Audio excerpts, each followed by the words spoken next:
Allah Kareem, Kareem, Kareem. बिस्मिल्लाहिर्रहमानिर्रहीम। अस्सलाम वालेकुम। आज मैं आपको उम्रा से रिलेटेड कुछ अहम बातें बताऊंगी। उम्रा के 3 अरकान हैं। नंबर 1, आमाल उम्रा में दाखिल होने की नियत करना, यही एहराम है। नंबर 2, बैतुल्लाह का तवाफ़ करना। और नंबर 3, सफ़ा मरवा के दरमियान सई करना। उम्र के 2 वाजिबात हैं। नंबर 1, मिकात से एहराम बांधना और नंबर 2, सर के बाल मुंडवाना या छोटे कराना।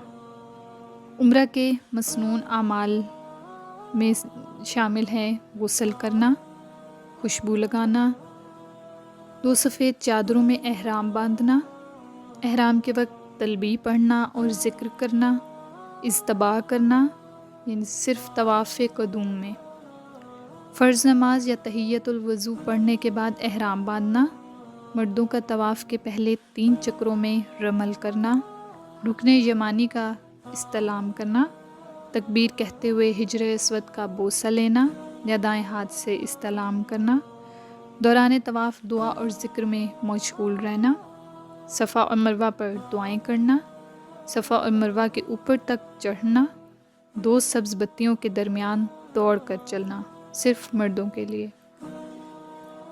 उम्र के अहकाम: अगर किसी ने उम्रा के अरकान में से कोई रुकन छोड़ दिया तो उसका उम्रा नहीं होगा, और किसी ने कोई वाजिब छोड़ दिया तो उस पर दम वाजिब हो जाएगा, और अगर किसी ने कोई सुन्नत छोड़ दी तो उस पर कोई चीज़ यानी फ़िदिया वग़ैरह लाजिम नहीं आती।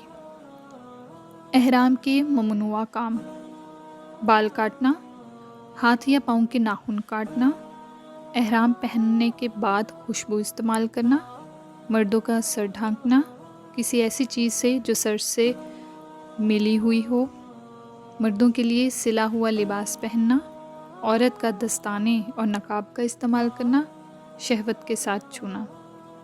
ममनुआ कामों का फ़िदिया: इन ममनुआ कामों का इर्तिकाब करने पर इसे इख्तियार हासिल है कि वो 3 दिन रोज़े रखे या फिर 6 मस्कीनों को खाना खिलाए या फिर मक्का में या ममनुआ काम करने की जगह पर एक जानवर दुम्बा या बकरा वगैरह ज़िबा करके फ़ुकरा में तकसीम कर दें। और अगर ऐसा भूल से हो गया या फिर उसे हुक्म शरीयत का कोई इल्म नहीं था तो फिर उस पर कोई भी गुनाह या फ़िदिया नहीं। एहराम के ममनुआ कामों में से ये काम भी हैं, यानी कि निकाह करना, इस पर कोई फ़िदिया नहीं है। शिकार करना, शिकार करदा जानवर के मासिल फ़िदिया है। हम बिस्तरी, इसमें एक भेड़ फ़िदिया है। उम्रा फ़ासिद हो जाएगा लेकिन फिर भी उसे पूरा करना वाजिब होगा और उस पर उस उम्रा की क़ज़ा भी होगी। उम्मीद है आपको मेरी इस वीडियो से बहुत कुछ जानने को मिला होगा। मुझे और मेरे माँ बाप को अपनी दुआओं में याद रखिएगा। जज़ाकल्लाह।